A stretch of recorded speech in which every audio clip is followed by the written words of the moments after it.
Plutarco, consejos para conservar la salud. Mosquión. Así pues, Zeuxipo, ayer te deshiciste de Glauco, el médico, cuando quería hablar de filosofía con vosotros. Zeuxipo. No, mi querido Mosquín, yo no me deshice de él, ni él quería hablar de filosofía con nosotros, sino que yo lo evité por miedo a ofrecerle una oportunidad a una persona amante de la disputa.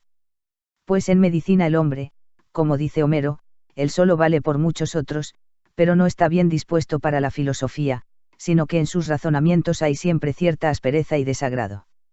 Hace poco se acercó a nosotros como un enemigo, chillando, ya desde lejos, que era una tarea ni pequeña ni apropiada para nosotros, que significaba por nuestra parte una confusión de las barreras de las ciencias habernos atrevido a discutir sobre la manera de vivir saludablemente. Pues afirmaba que los temas de los filósofos y los de los médicos están tan lejos, unos de los otros como das fronteras, de algunos, Misios y Frigión, y algunas de las cosas que habían sido formuladas por nosotros, no con mucho cuidado, pero ciertamente no sin utilidad, repitiéndolas, las denostaba. Moscú. Pero yo, Zeuxipo, de estas y otras cosas sería gustosamente un oyente atento sin duda. Zeux. ¿Por qué, Mosquión, tú eres por naturaleza un filósofo y te irritas con el filósofo que no se interesa por de la medicina y te indignas, si piensa que le conviene más que lo vean preocupándose por la geometría, la dialéctica y la música que deseando averiguar y aprender lo que sucede de malo y de bueno en la morada que es su cuerpo? Sin embargo, tú podrás ver mayor número de espectadores allí donde, como en Atenas, se reparte dinero para la entrada a los espectáculos entre los reunidos. Y entre las artes liberales, la medicina no es inferior a ninguna en elegancia, distinción y satisfacción y proporciona a sus estudiosos una preciosa recompensa, esto es, el bienestar y la salud del cuerpo. De modo que no se debe acusar a los filósofos de traspasar fronteras si discuten sobre la salud, antes, por el contrario, se les debería acusar si no piensan que es necesario, aboliendo completamente las fronteras, como si estuvieran en un solo terreno, dedicarse a esos estudios en común, buscando en su discusión lo agradable y lo necesario. Moscú. Mas, Zeuxipo, dejemos a Glauco que por su orgullo pretende ser un hombre superior y no necesitar de la filosofía, pero tú repítenos toda la discusión y si lo prefieres comienza por aquellas cosas que sin haber sido formuladas con sumo cuidado Glauco las censuró.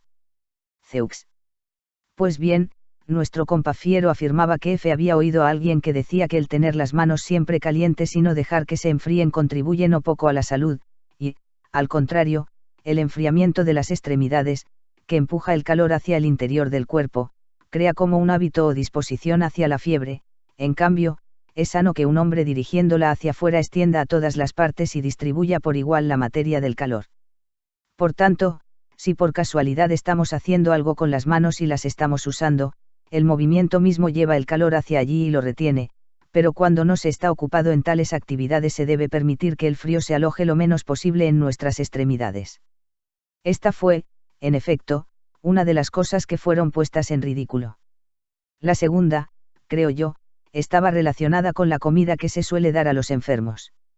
Él aconsejaba que la comiésemos y probáramos de vez en cuando, acostumbrándonos nosotros mismos a ella, cuando estamos sanos, sin temblar y sin aborrecer ese régimen de comida, como nifios pequefios, antes bien, debemos hacerla familiar y habitual a nuestro apetito, de tal modo que en la enfermedad no rechacemos los alimentos como si fueran medicinas, ni, cuando recibamos un alimento simple, poco apetitoso y sin sabor, nos quejemos. Por esta razón no se debe evitar ir alguna vez a una comida sin tomar un vacío, ni beber agua, cuando hay vino a mano, ni tomar bebidas calientes en verano, cuando hay hielo sobre la mesa, dejando de complacerse con las abstinencias ostentosas y estudiadas de tales cosas y las posturas arrogantes por esas abstinencias, acostumbrando, en silencio y por nosotros mismos, nuestro apetito a ser obediente con serenidad a lo que es provechoso y suprimiendo, además, de nuestra alma, desde mucho tiempo. Antes, la cicatería sobre estas cosas durante las enfermedades y el llorar por ellas, al lamentarse de cómo ha sido apartada de placeres grandes y estimados llevándola hacia un régimen de alimentación innoble y humillante. Ya que está muy bien dicho aquello de, elige la vida mejor y la costumbre te la hará agradable, y es útil en parte para aquella persona que ha experimentado cada uno de los aspectos de la vida y, sobre todo, de aquellas costumbres relacionadas con el cuerpo, acostumbrando a los que están más sanos a hacer esas cosas agradables, conocidas y familiares a su naturaleza acordándose de aquellas cosas que padecen y hacen algunos cuando están enfermos, disgustándose y quejándose, cuando se les sirve agua caliente, gachas o pan, llamando a estas cosas abominables y desagradables y a aquellos que les obligan a tomarlas infames y crueles. Y un bailo también mató a muchos, no porque, en principio, tuvieran ninguna enfermedad peligrosa, sino porque no podían soportar el probar la comida sin antes lavarse. Uno de estos fue el emperador Tito, según cuentan los que le asistieron en su enfermedad. Se dijo, además, que las cosas más baratas son siempre las más sanas para el cuerpo y que nos debemos cuidar, sobre todo, de los excesos en la comida, en la bebida y en la buena vida, cuando tengamos próxima una fiesta, la visita de unos amigos o cuando estemos esperando un banquete con algún alto personaje y una relación social ineludible, preparando así nuestro cuerpo en el buen tiempo de manera conveniente y boyante contra la tormenta que le amenaza. Pues es una ardua tarea el mantenerse en banquetes y francachelas en la moderación y costumbres propias sin parecer, con gran disgusto, desagradable y molesto a todos. Por ello, para no afiadir fuego al fuego 14, según se dice, saciedad a la saciedad, vino al vino, se debe imitar con seriedad aquella broma sutil de Filipo. Sucedió de la manera siguiente: un hombre del campo lo invitó a comer en la idea de que estaban con él solo unos pocos, pero, luego, al ver que traía a muchos, sin que hubiera hecho grandes preparativos, se llenó de turbación Filipo, al darse cuenta de la situación, mandó aviso a cada uno de sus amigos, pidiéndoles que se reservaran para el pastel. Ellos, obedeciéndole y esperando lo que había de venir, comieron moderadamente de lo que les habían servido. La comida, en efecto, fue suficiente para todos.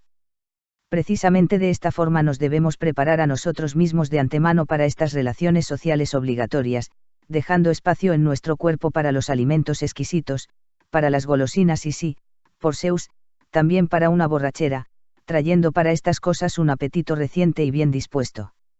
Y si nos cogen por sorpresa tales obligaciones ineludibles, por ejemplo, de personajes importantes o de huéspedes que aparecen de pronto, cuando estamos hartos y mal dispuestos, de tal forma que por vergüenza nos viéramos obligados a acudir a un banquete con los que están bien preparados y a beber con ellos, especialmente entonces es necesario que contra la vergüenza que da fia mucho a los hombres, y contra la timidez, nos defendamos con las palabras que dice Creonte en la tragedia: es mejor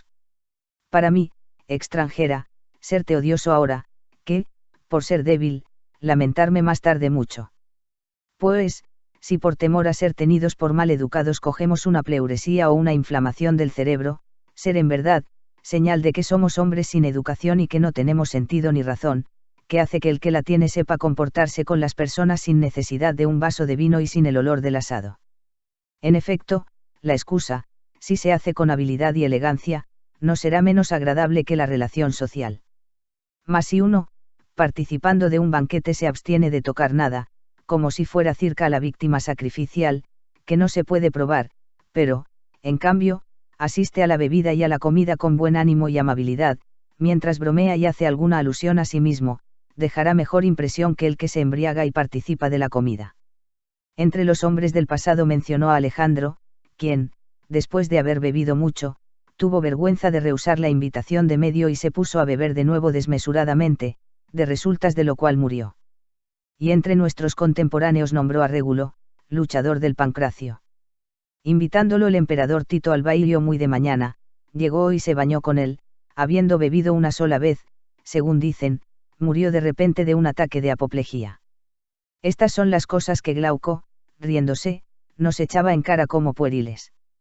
Las demás no estaba dispuesto a escucharlas ni nosotros a contárselas a él. Pero tú examina cada una de las cosas que se dijeron.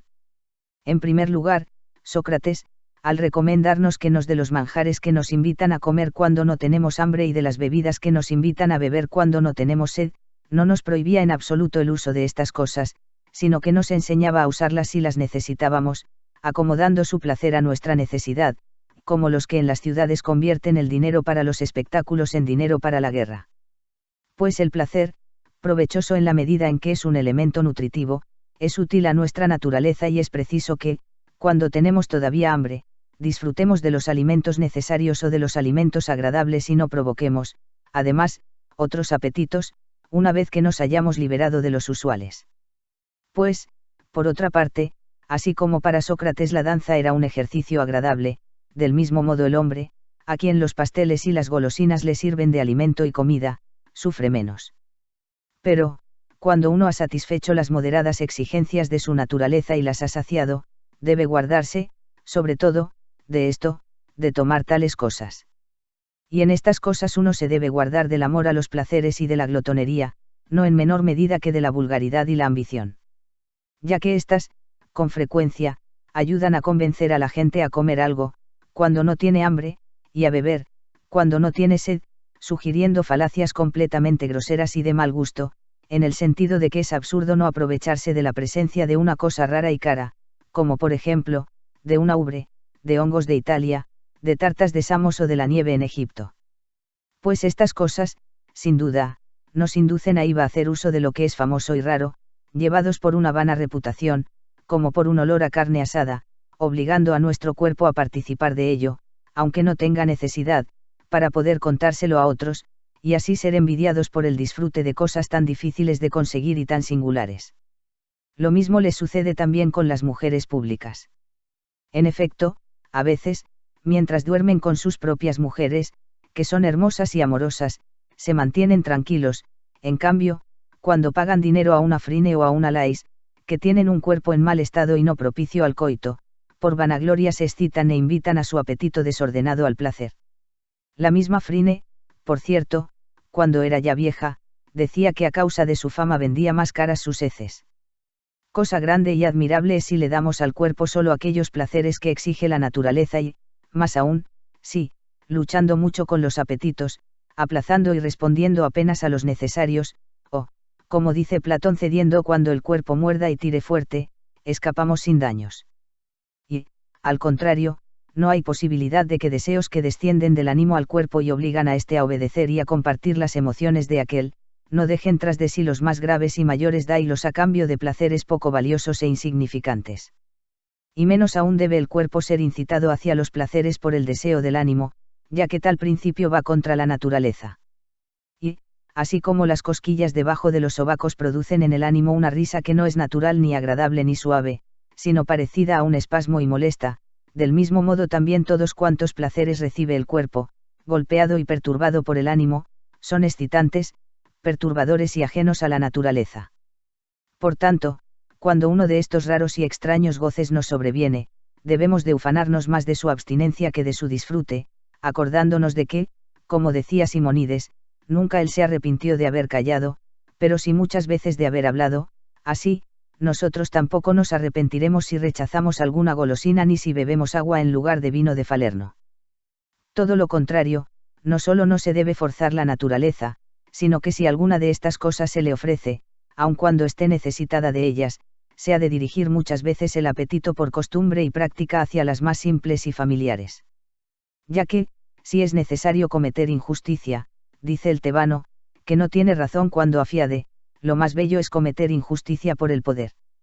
Y nosotros lo mejor es que, si deseamos ganar honra en tales cosas, procuremos actuar con gran moderación en favor de nuestra salud.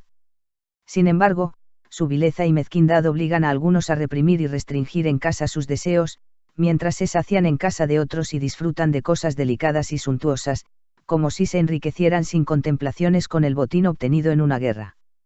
Luego se marchan a casa indispuestos, con una indigestión para el día siguiente como viático a su gula. Así pues, Crates, pensando que, sobre todo por la molicie y el despilfarro, se originan en las ciudades las revoluciones y las tiranías, daba entre juegos y bromas este consejo: no nos metas en discordias ensalzando nuestro plato más que un plato de lentejas. Cada uno, por ensalzar, el plato más que un plato de lentejas, por omitir completamente el berro y la aceituna en favor del trión y el pescado, debe aconsejarse a sí mismo no producir conflictos en su cuerpo, a causa de la saciedad, esto es desórdenes y diarreas. Las comidas vulgares mantienen el apetito dentro de los límites naturales, en cambio, las artes de los cocineros y panaderos y, todas esas golosinas y maneras de aderezar un plato, como dice el poeta cómico, extienden los límites del placer siempre más allá y nos apartan de lo provechoso. No sé por qué motivo mientras odiamos y rechazamos a las mujeres que Emplean hechizos y brebajes mágicos contra sus maridos, permitimos, en cambio, a mercenarios y esclavos que nos encanten, por así decirlo, y nos envenenen nuestros alimentos y provisiones.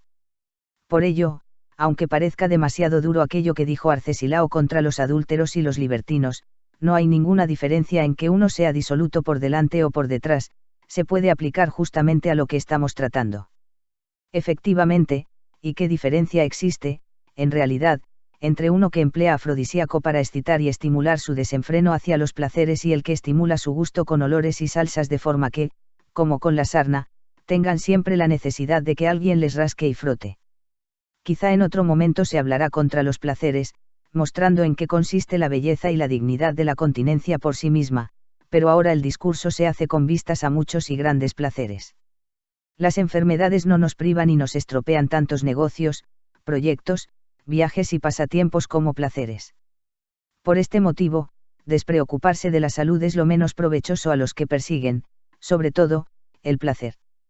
En efecto, a muchos las enfermedades no les impiden dedicarse a la filosofía, ocuparse de los negocios, dirigir un ejército incluso, por Zeus, gobernar un país. En cambio, los placeres y algunos goces del cuerpo no surgen en absoluto con la enfermedad. Y los que surgen tienen una duración muy breve y no pura, sino mezclada con muchas afecciones extrañas y marcadas como por el oleaje y la tempestad. Ya que no reside, en los estómagos llenos el amor, sino más bien en la serenidad y la calma de la carne, y el amor tiene su fin en el placer, así como la comida y la bebida. En cambio, la salud proporciona a los placeres como un mar en calma a los alciones, una existencia y un nacimiento seguros y tranquilos. Por esto parece, que Pródico dijo también muy agudamente que la mejor de las especias es el fuego. Pero se podría decir con más razón que la salida es la especia más divina y agradable, ya que los alimentos hervidos, asados y cocidos no proporcionan placer ni favor alguno a las personas enfermas, beodas o mareadas, mientras que un apetito limpio e incólume hace que a un cuerpo sano todo alimento le sea suave y, muy deseado, como dice Homero, y provechoso. Además, así como Demades decía que los atenienses, que solían hacer la guerra en el momento menos oportuno, nunca votaban la paz sin ir vestidos de negro, del mismo modo nosotros no nos acordamos de una dieta sencilla y prudente sin quemaduras y cataplasmas, y cuando nos aislamos en este estado ocultamos cuidadosamente nuestras faltas, luchando contra el recuerdo y, como hace la mayoría, acusando bien a los aires, bien a las tierras insalubres, se habla también de cambios de clima, excluyendo de toda culpa a su incontinencia y a su amor por los placeres.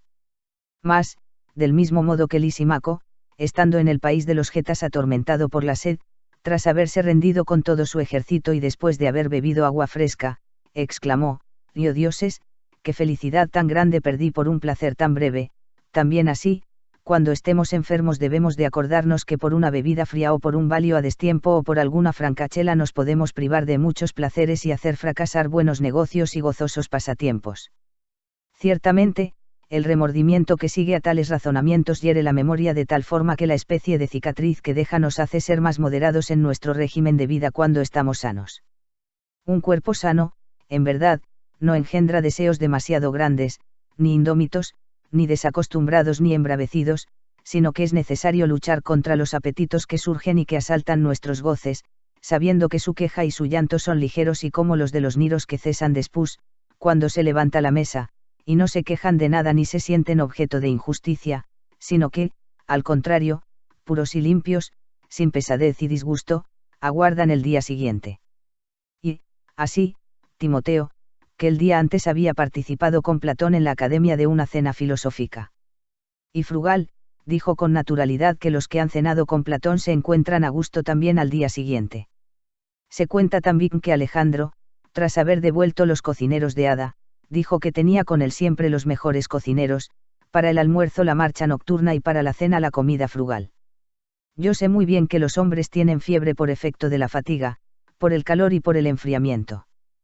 Pero, así como los olores de las flores en sí mismos son débiles, más mezclados con aceite cobran fuerza e intensidad, del mismo modo la abundancia de humores en el cuerpo proporciona, por así decirlo, substancia y materia a las causas y principios externos de las enfermedades. Sin esto ninguna enfermedad es peligrosa, sino que todas desaparecen y se desvanecen, ya que una sangre ligera y un humor sano reciben la alteración. En cambio, cuando hay abundancia de humores, como un fango sucio que se remueve, esta circunstancia lo corrompe todo y lo hace intratable. Así, lo mismo que los marinos ambiciosos, que han cargado demasiado su barco por codicia, achican por ello sin cesar y sacan el agua del mar de su barco, de la misma manera es preciso que nosotros procuremos, por haber llenado y cargado nuestro cuerpo, no tener que limpiarlo y purgarlo de nuevo, sino que lo conservemos ligero para que, si alguna vez es empujado hacia abajo, por su poco peso suba arriba como un corcho. Pero, sobre todo, debemos llevar cuidado una vez aparecen los primeros síntomas y sensaciones, pues no todas las enfermedades, como dice Hesiodo, nos visitan en silencio, después que el prudente Zeus les quite la voz, sino que la mayoría de ellas tienen como pregoneros, precursores y mensajeros a la indigestión y la torpeza de movimientos. Pesadez y fatiga, dice Hipócrates, sin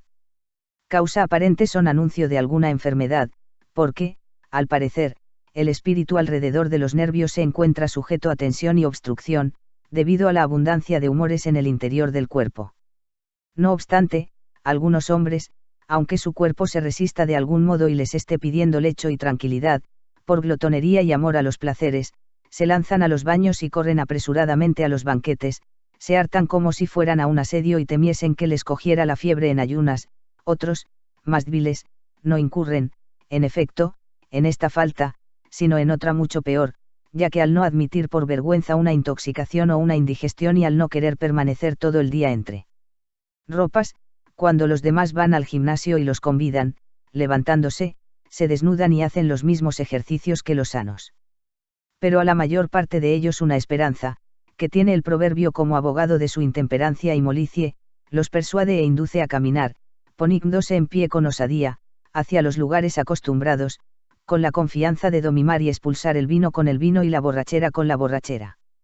Mas a esta esperanza debemos oponer aquella precaución de Catón, la cual, como dice aquel gran hombre, hace pequeñas las cosas grandes y las pequeñas las destruye completamente, y pensar que es mejor aceptar la abstinencia y la tranquilidad sin necesitarlas que, por ser lanzados, jugarnos a los dados la salud por un baño o una comida, ya que, si existe alguna enfermedad, la empeorará el no haber tenido precaución y el no haber querido abstenerse y, si no existe, no le causará mal alguno.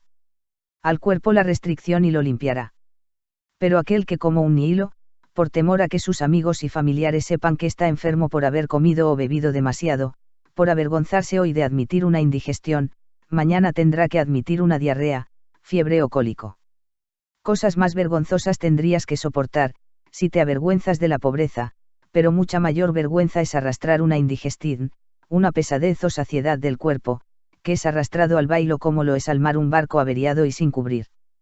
Sin duda, así como algunos que desean navegar se avergüenzan durante una tormenta de permanecer en el puerto y más tarde, tras haberse hecho a la mar, se encuentran en una situación más vergonzosa, dando voces y mareados, del mismo modo aquellos que, ante la sospecha y los primeros síntomas de una indigestión de su cuerpo, creen que es vergonzoso permanecer un día en el lecho y no sentarse a la mesa, guardarán cama para mayor vergüenza suya muchos días, purgándose, aplicándose emplastos,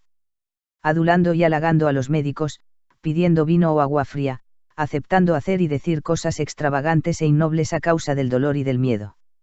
Y en verdad que es bueno que a estos, que a causa de los placeres no son dueños de sí mismos, sino que son arrastrados por sus deseos y se inclinan ante ellos, se les ensefíe y recuerde que los placeres toman la mayor parte de su satisfacción del cuerpo. Y así como los lacedemonios, dando al cocinero solo vinagre y sal, le ordenan buscar lo demás en el animal sacrificado, del mismo modo lo mejor de las especias se halla en el cuerpo del que come, si come con el cuerpo sano y limpio, ya que cada una de estas cosas es dulce y preciada independientemente del que la tome y por sí misma, pero es agradable naturalmente en y con aquel que está contento y se halla en armonía con la naturaleza. Por el contrario, en los desabridos, crapulosos e indispuestos, todas las cosas pierden su propio agrado y frescura. Por ello no se debe mirar si el pescado está fresco, el pan blanco, el bailo caliente o si la hetera es una mujer hermosa, sino que uno se debe mirar a sí mismo y ver si no está mareado, sucio, rancio o perturbado. Y si no se hace así, le ocurrirá lo que a los compaileros de taberna, que, irrumpiendo borrachos en una casa que está de luto, no llevan la alegría y el placer, sino que causan llantos y gemidos. Del mismo modo los placeres del amor, las comidas delicadas, los bailos y el vino mezclados en un cuerpo que se encuentra mal y que no está en armonía con la naturaleza, con 10 Santiago humores ya alterados y viciados, excitan, remueven y alteran la flema y la bilis y no producen placer ni goce alguno dignos de mención, como los que esperábamos. Es cierto también que un régimen demasiado riguroso y, por la uña, según dice el proverbio, hace al cuerpo completamente temeroso y precavido, y disminuye el orgullo del alma misma de tal forma que mira con desconfianza todos los negocios y toda ocupación y actividad, tanto en los placeres como en los trabajos, y no emprende nada con audacia y valor. Y como las velas de un barco, al cuerpo no se le debe tensar ni oprimir demasiado cuando el tiempo está sereno, ni abandonarlo a los vientos y descuidarlos cuando hay sospecha de tempestad, sino aflojarlo y tenerlo ligero, como se dice 54, y no esperar hasta que se presente la indigestión, la diarrea, la fiebre, los estremecimientos, por los que, como mensajeros o porteros, cuando la fiebre está ya en puertas, algunos muy asustados se moderan, sino que se debe poner uno en guardia antes de la tormenta, como si el viento bórea soplara ya en alta mar, pues resulta extraño que aguardemos muy atentos los graznidos de los cuervos, los cantos de los gallos y, los cerdos enloquecidos entre los desperdicios, 56, como dice Demócrito, para sacar de ellos pronósticos de vientos y de lluvias, y, en cambio, no saquemos ningún pronóstico ni hagamos caso a las sacudidas, temblores y síntomas de nuestro cuerpo, ni los consideremos como presagios de una tempestad que ha de venir y que se producirá en uno mismo. Por todo esto no solo conviene vigilar si, en la comida y en los ejercicios gimnásticos, el cuerpo hace uso de ellos contra lo que es su costumbre, perezosamente y sin gana, o si, por otra parte, se muestra sediento y hambriento más de lo corriente, sino también es preciso observar si el sueño es continuo y sosegado o, por el contrario, intermitente y agitado y, por Zeus, los desvaríos de los sueños que, si no son legítimas y acostumbradas las visiones, acusan la abundancia y la impureza de los humores o la perturbación interior del espíritu.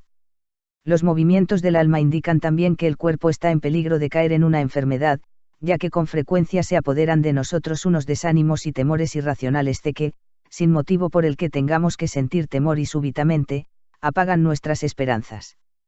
También en nuestro carácter nos volvemos irascibles, irritables, nos molestamos por bagatales, lloramos con facilidad y nos angustiamos, cuando malos vapores y exhalaciones amargas se juntan y se unen, a las rotaciones del alma, como dice Platón. Por ello es necesario observar a los que les suceden estas cosas y pensar, si no es nada espiritual, que es una causa corporal que necesita restricción o limpieza. Es sumamente útil también, cuando visitemos amigos que están enfermos, preguntar la causa de su enfermedad, sin hablar de forma pedante e indiscreta sobre obstrucciones, irrupciones y asociaciones comunes o demostrando nuestro conocimiento en nombres y signos médicos, sino escuchando con atención esas cosas diarias y comunes, demasiada comida, quemaduras del sol, fatiga, insomnio y, sobre todo, la dieta que tenía cuando le dio la fiebre. Luego, como solía decir Platón sobre las faltas ajenas, cuando se marchaba, decir, no soy yo igual. Así se deben corregir las propias faltas con el ejemplo de los vecinos, vigilarlas y recordarlas a fin de no caer en los mismos errores para, después de caer en cama, no hacer uno mismo las alabanzas, ansiando la tan estimada salud, sino, cuando sea otro el que está enfermo, decirse uno a sí mismo qué cosa tan valiosa es la salud y la necesidad que hay de velar por ella, guardándola y tratándola con miramiento. Tampoco será malo mirar por nuestra propia dieta.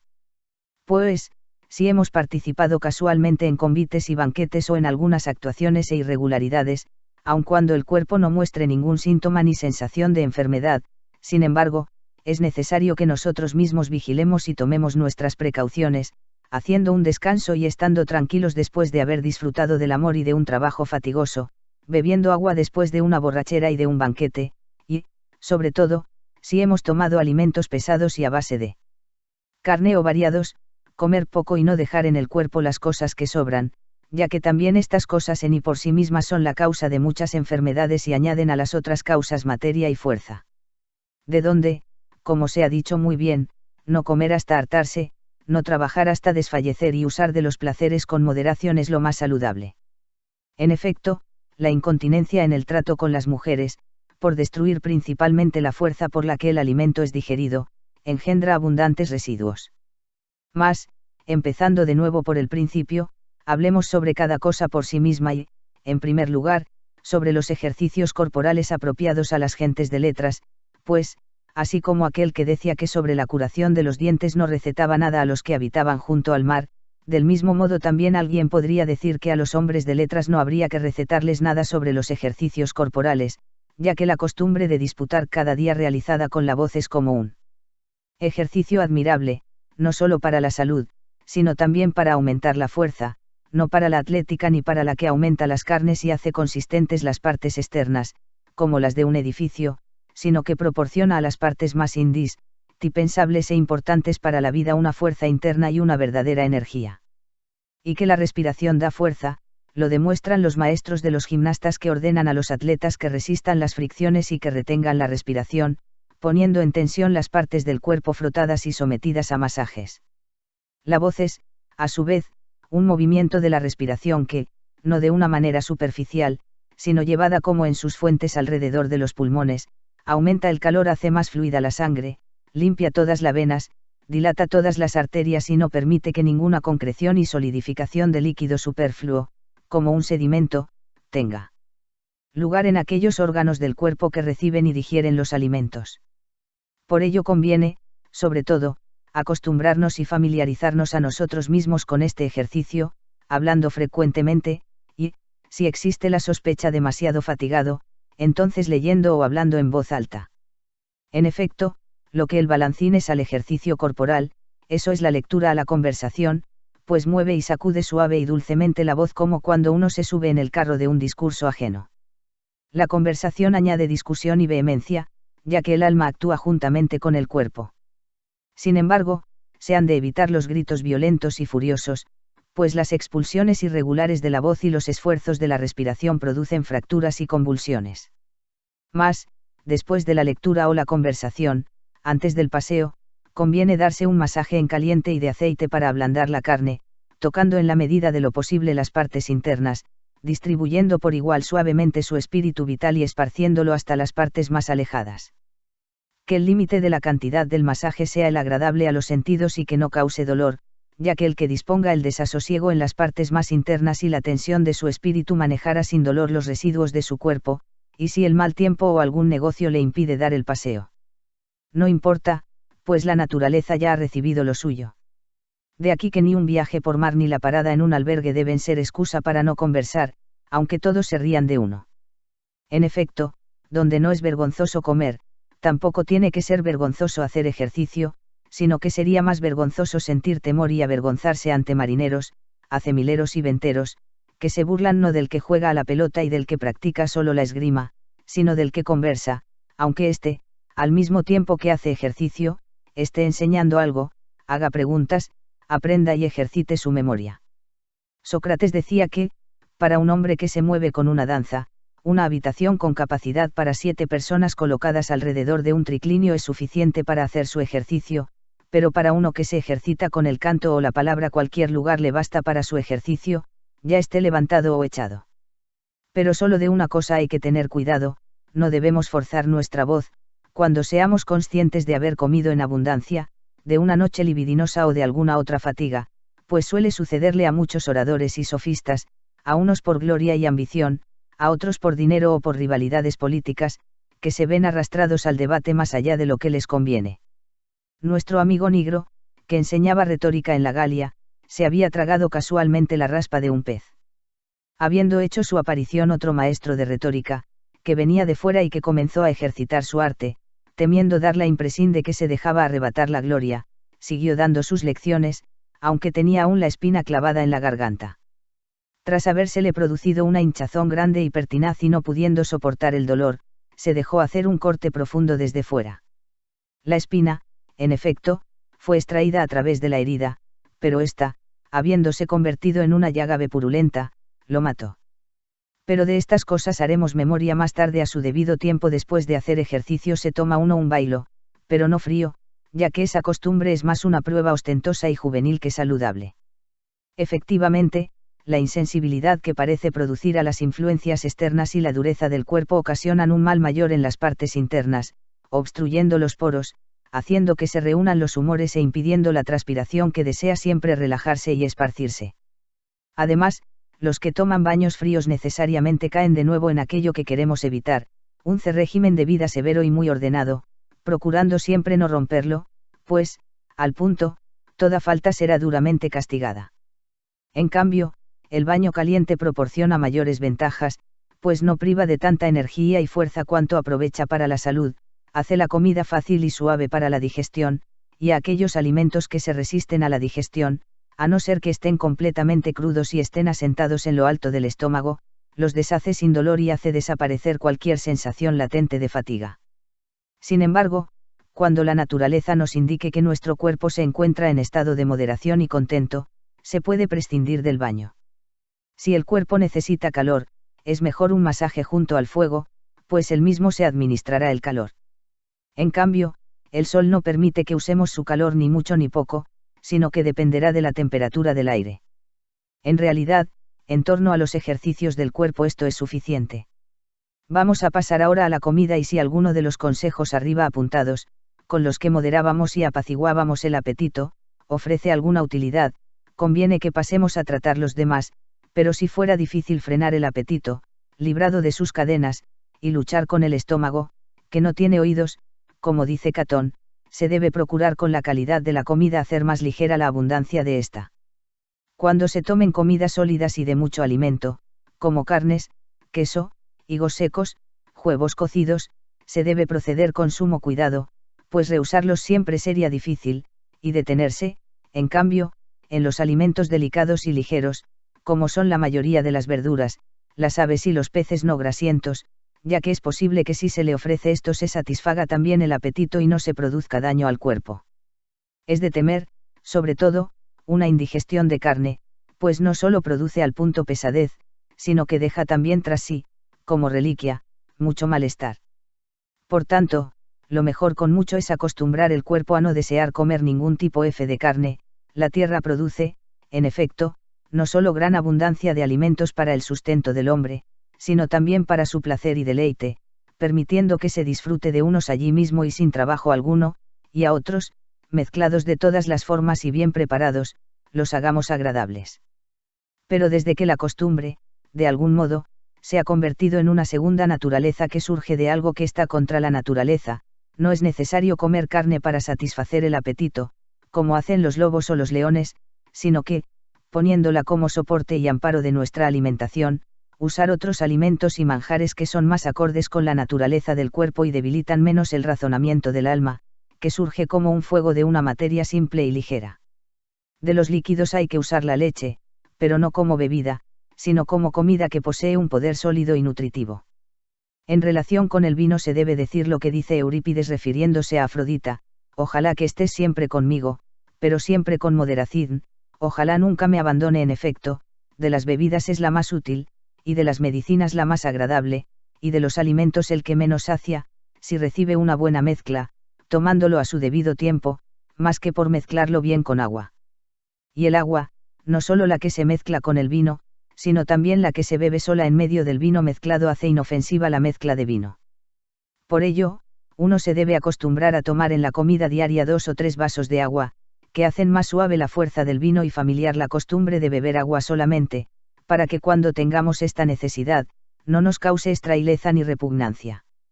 Pues sucede que algunos recurren principalmente al vino cuando tienen necesidad, sobre todo, de beber solo agua, ya que se piensan que, después de haber tomado el sol, cuando tienen frío, cuando han hablado mucho, cuando han estado pensando muy intensamente y, en general, después de cualquier fatiga y esfuerzo, se debe tomar vino en la idea de que la naturaleza necesita un descanso para el cuerpo y un cambio después de estos trabajos.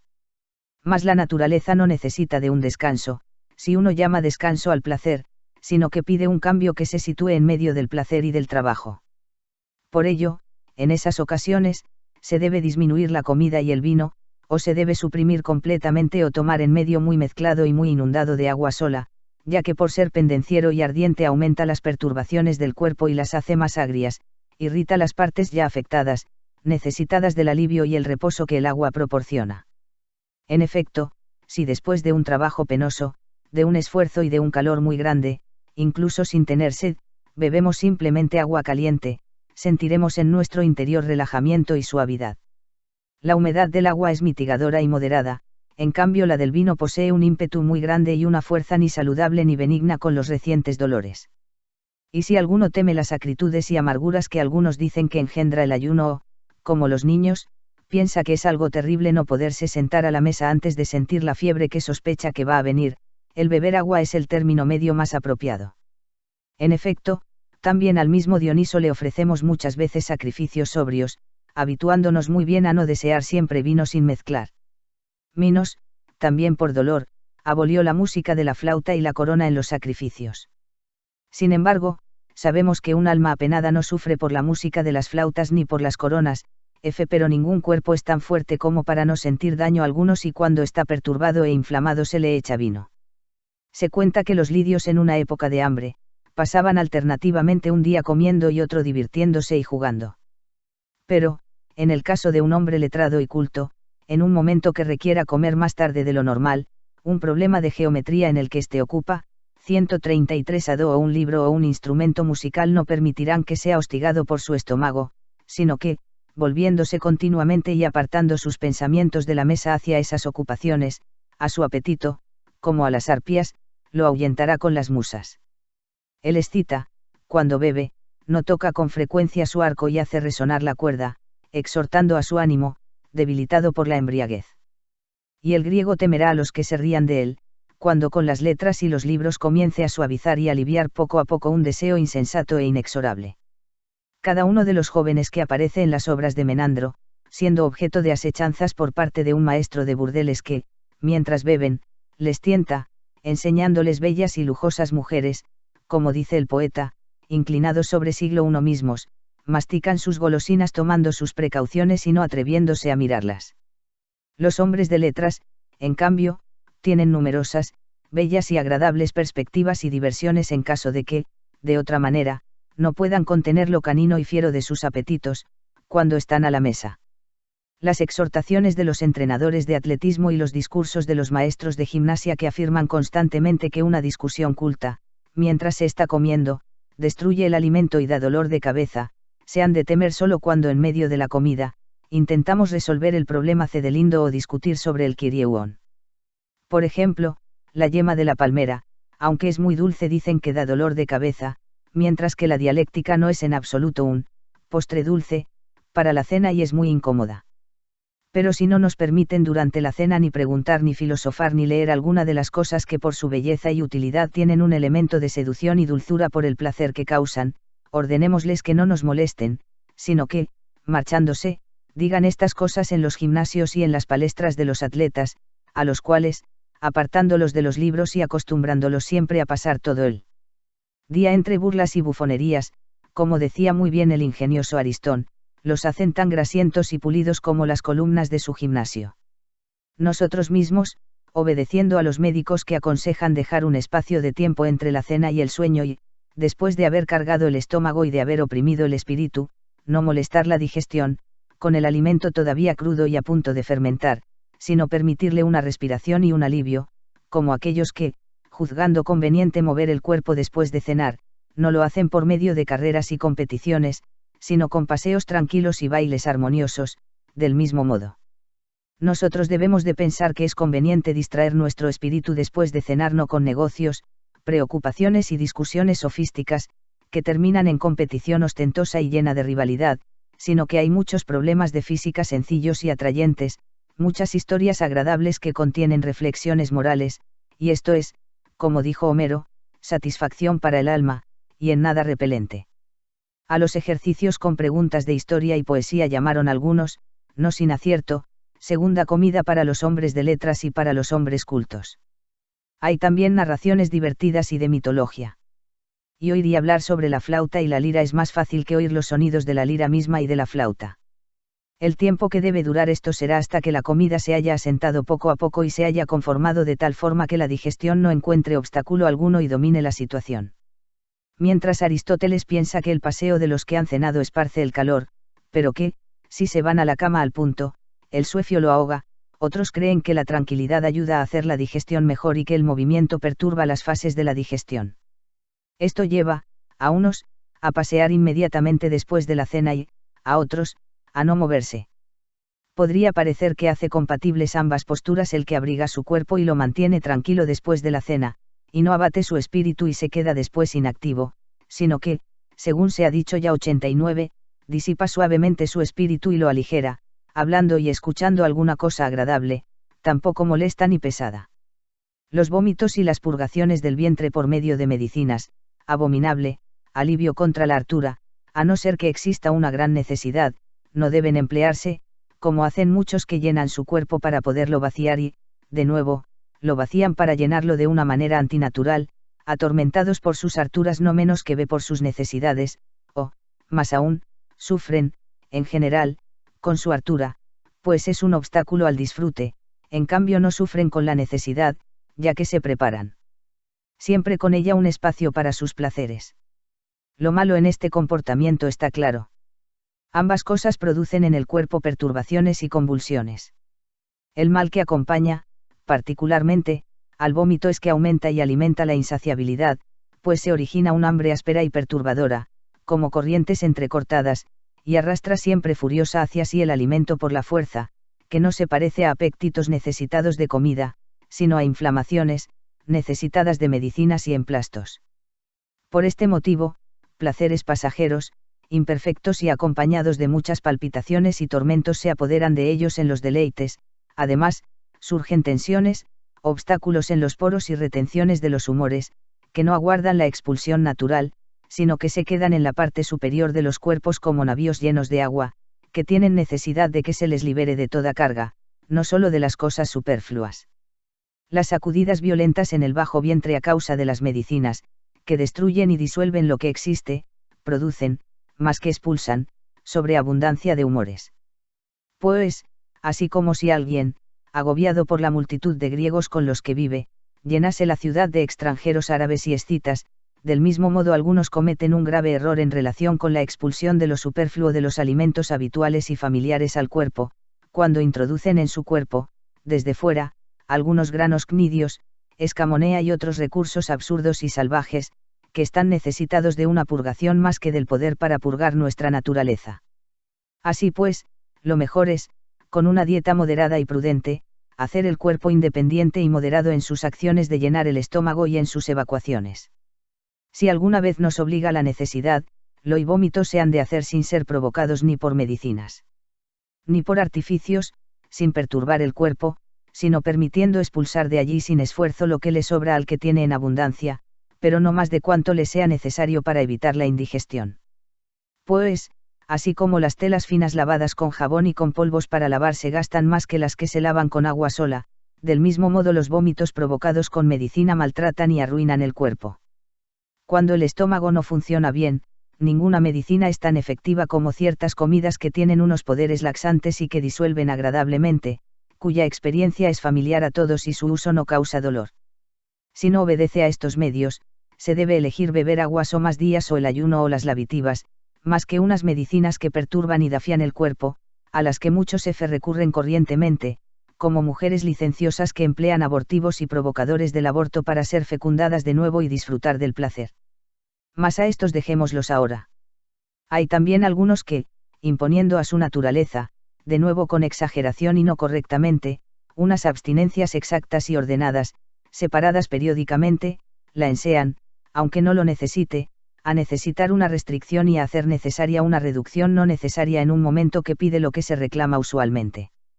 En verdad, es mejor aplicar al cuerpo tales castigos con cierta libertad, si no existe ningún síntoma ni sospecha de enfermedad, y mantener, como ya se ha dicho, la otra dieta, atenta a los cambios que siempre pueden ocurrir, no estando esclavizada o sujeta a una forma de vida que está ejercitada para ciertas ocasiones, números y periodos.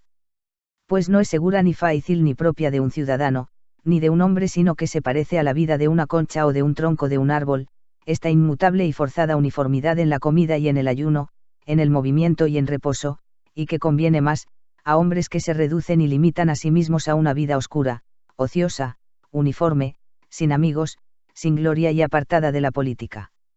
No, dijo, al menos yo no estoy de acuerdo con ella. En efecto, la salud no se compra con el ocio e inactividad, que son los mayores males que se añaden a las enfermedades, y el hombre que piensa conservar su salud con la inutilidad y el reposo en nada se diferencia del que guarda sus ojos no viendo y su voz no hablando, ya que a nada mejor se podría dedicar uno a sí mismo, estando sano, que a muchas y humanas actividades. En modo alguno se puede pensar que el ocio es sano, si destruye el objeto de la salud, y no es cierto que estén más sanos los que llevan una vida tranquila, ya que ni Genócrates 99 gozó de más salud que Foción, ni Teofrasto que Demetrio, y nada le sirvió a Epicuro y a sus seguidores, para la tan alabada buena disposición de su cuerpo, el rechazo de toda actividad que proporcionara honra, sino que se ha de conservar para el cuerpo su capacidad natural con otros cuidados, pues cada vida admite tanto la enfermedad como la salud. Sin embargo, también a los políticos, decía, se les ha de aconsejar lo contrario a lo que aconsejaba a los jóvenes Platón. Este solía decir, cuando dejaba la escuela: Ea, muchachos, que empleéis vuestro ocio en algo bello. Nosotros, en cambio, deberíamos aconsejar a los que se dedican a la política que dirijan sus esfuerzos a cosas bellas y necesarias, sin fatigar su cuerpo con nimiedades e insignificancia, pues hay muchos que sufren con cualquier acontecimiento, atormentándose a sí mismos con insomnios, extravíos y viajes por ningún motivo útil ni agradable, sino ofendiendo a los demás, odiándolos, disputando o persiguiendo honras inútiles y vacías. A estos, creo yo, sobre todo, se dirige Demócrito, cuando decía que si el cuerpo promoviese un juicio contra el alma por sus malos tratos, ésta sería condenada, pues quizá había algo de verdad cuando Teofrasto decía en lenguaje metafórico que el alma paga caro alquiler al cuerpo. Sin embargo, el cuerpo recibe muchos dailos del alma, ya que ésta no lo emplea de una manera racional, ni lo cuida como conviene. Así, cuando ella está ocupada con sus pasiones, disputas y cuidados, no se cuida de su cuerpo.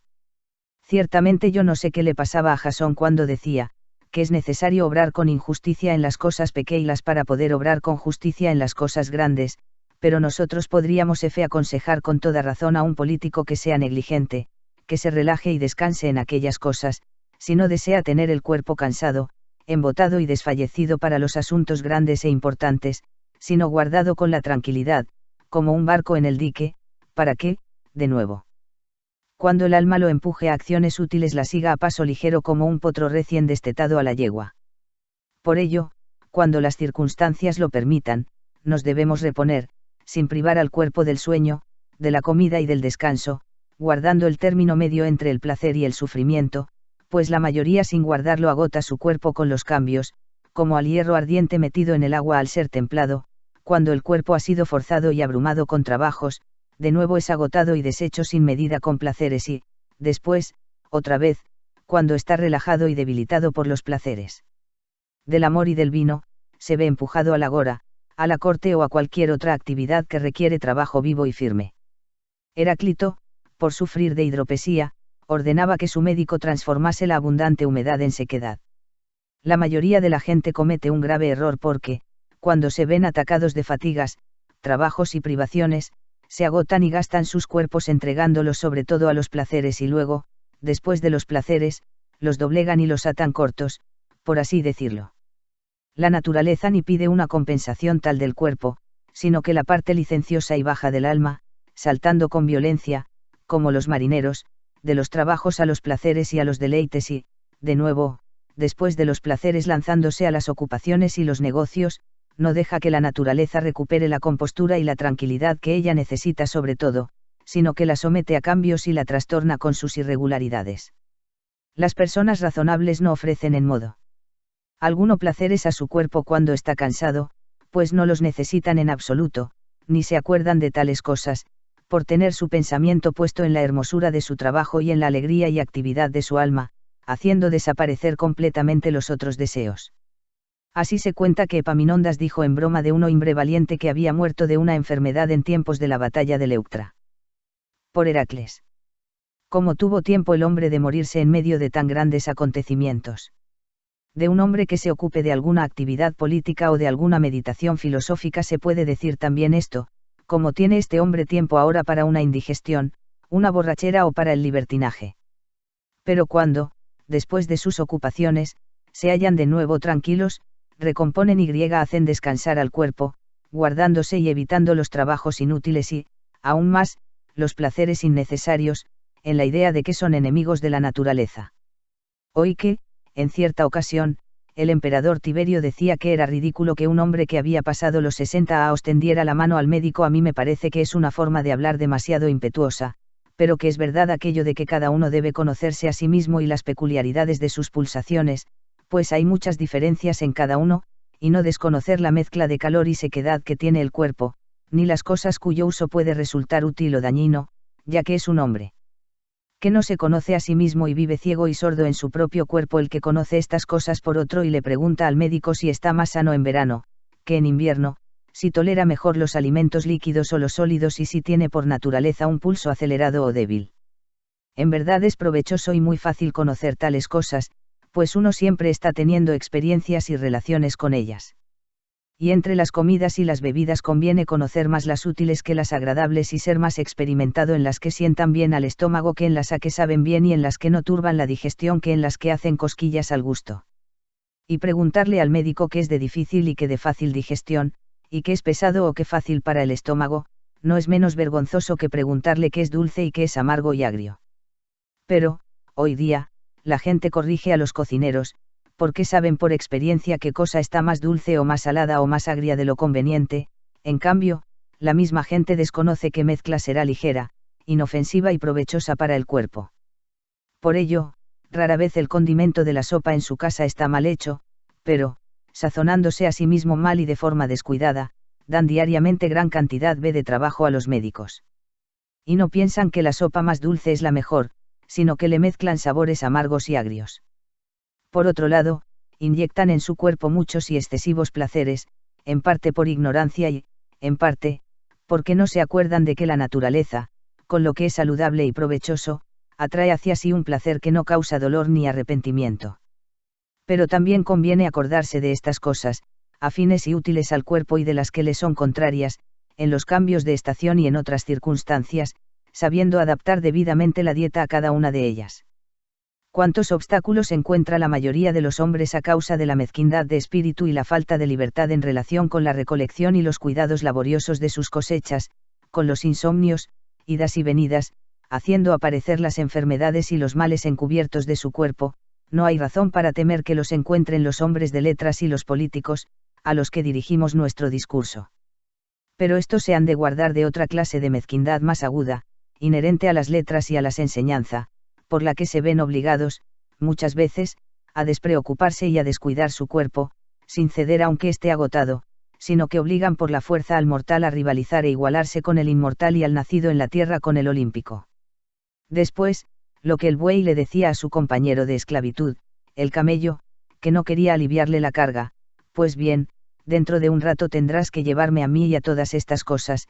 cual acaeció así, después de que murió el buey, lo mismo le sucede al alma, pues por no querer ceder y relajar el cuerpo trabajado y necesitado de descanso, al poco se le declara una fiebre o un mareo y, dejando los libros, los discursos y las disputas, se ve obligada a participar con el de las enfermedades y los trabajos. Por eso, Platón aconsejó muy bien no mover el cuerpo sin el alma, ni el alma sin el cuerpo, sino procurar que ambos guarden un equilibrio semejante al de un tiro de animales, cuando el cuerpo trabaje más que el alma y se canse, proporcionándole un cuidado y una atención especiales, pensando que, de todos los bienes que la preciosa y deseada salud puede dar, el más preciado es la libertad para la adquisición de la virtud y para su uso tanto en las palabras como en los hechos.